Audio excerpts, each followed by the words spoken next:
Hi, I'm Toby Yatso. I'm an actor, performer, and teacher.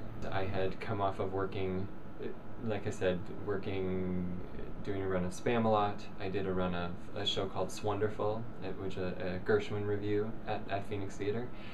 And I got through all of that. I did a reading of a new musical in New York, and when I got home from that, it was in March, and I had really severe pain in my larynx. And it was when I talked, it was when I sang, it was when I was silent, and swallowing. And it was a new kind of pain. It wasn't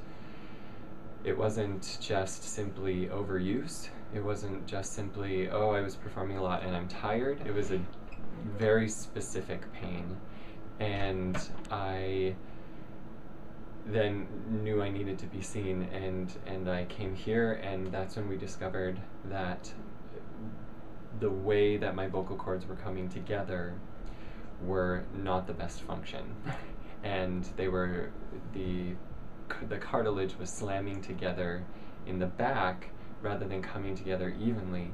And where it was slamming together, granulomas formed. And the granulomas themselves are very painful. I was terrified, absolutely terrified. Part of me was glad that I wasn't crazy, that it was more than just, oh, Toby, you've been working a lot, you just need to rest.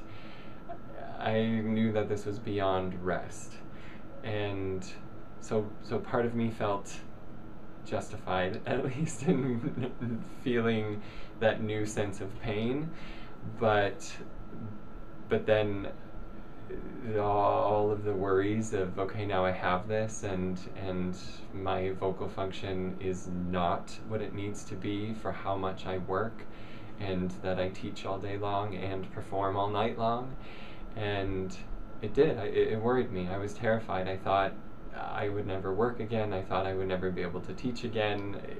Your mind goes to dark, scary places. Yes. Everyone here has, from the beginning, treated me like a professional, understanding that I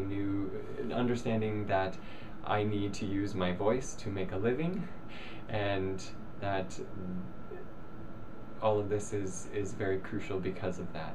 So now I feel much better.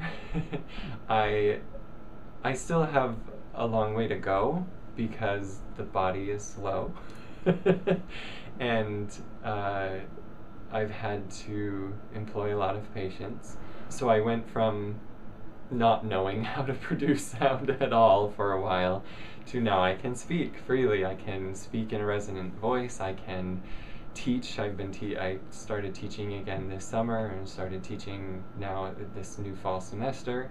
And right now I'm in a play, actually, at Phoenix Theater, The 39 Steps, and we started rehearsal 2 days ago, and I've been using my voice now every day in various creative ways. I guess for when this all first came crashing down, I felt alone for a portion of it, and that's also scary too. But depending on the style of performing that you work in, I do specifically character voices. I do cartoony type voices. I do a lot of dialects.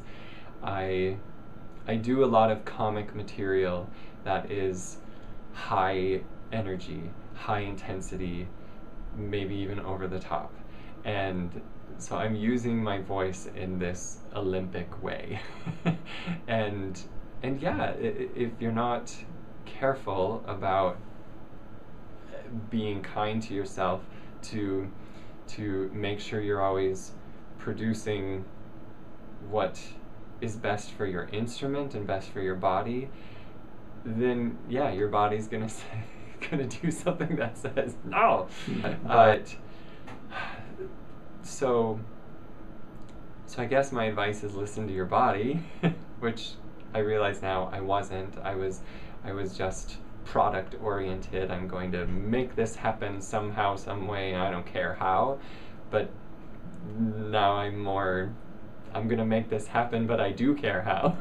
being a performer, being a creative artist, being in theater, whether it's theater or more specifically just music, it's so personal, and that's been a huge part of the journey. And your voice is your identity.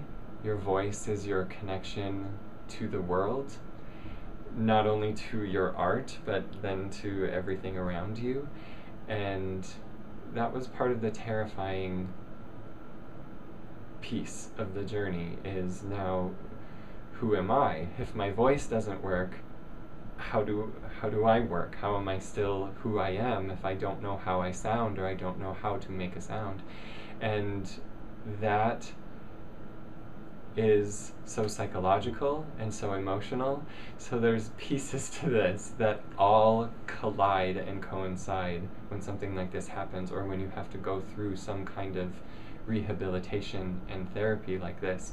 It's not just the medical aspects of the voice and the muscles and the cartilage and those things. It's the emotional quality that goes with it too. It's your mental understanding of who you are and what you need. And so it really is body, mind, and soul all together.